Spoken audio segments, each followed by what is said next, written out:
In the meantime,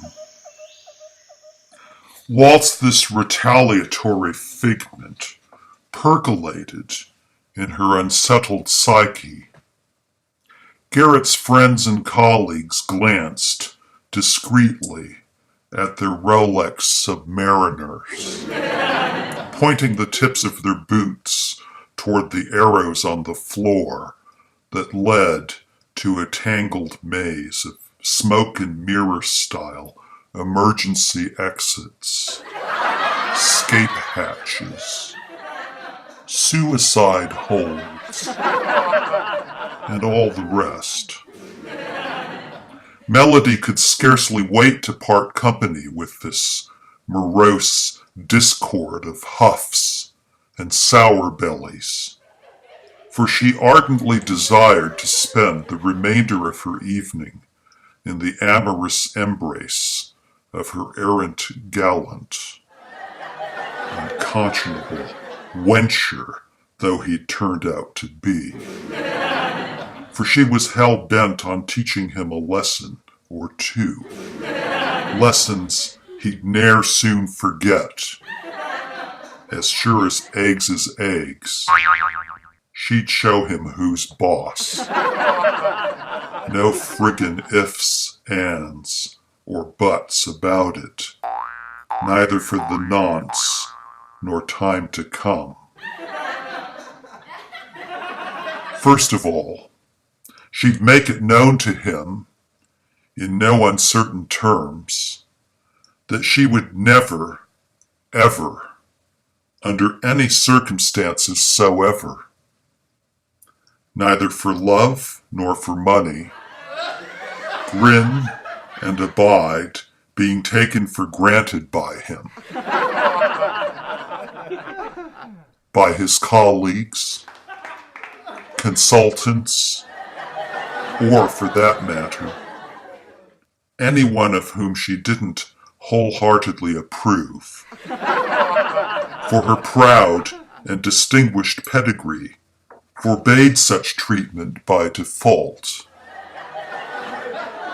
Over further, from this juncture onwards, she would labor the point of flatly refusing to be kept on hold for so much as a millisecond, nay, a nanosecond, by Garrett or anyone else in with his immediate sphere of influence.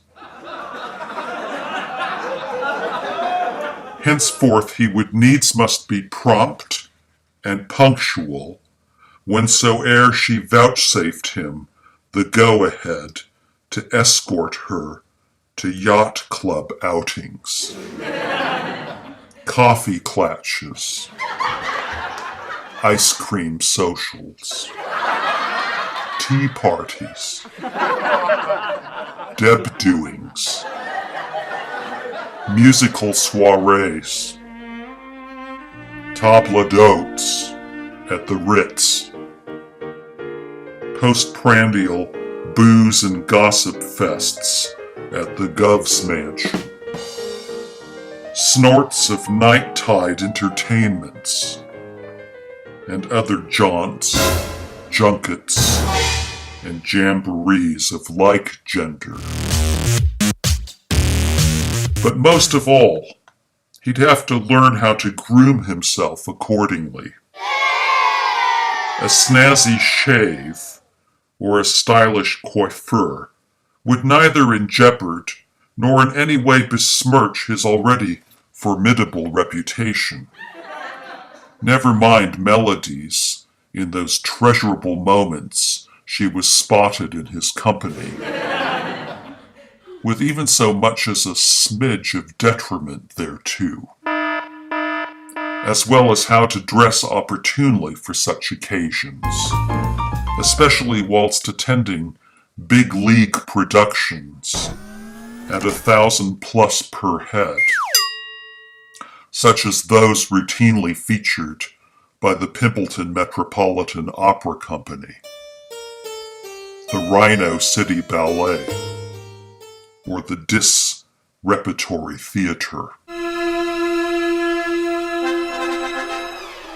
And yet, in despite of her grand chorus of complaints, apropos of Garrett's working late at the office, so to speak, as well as her incessant moanings and groanings in respect to his being perpetually strapped for time,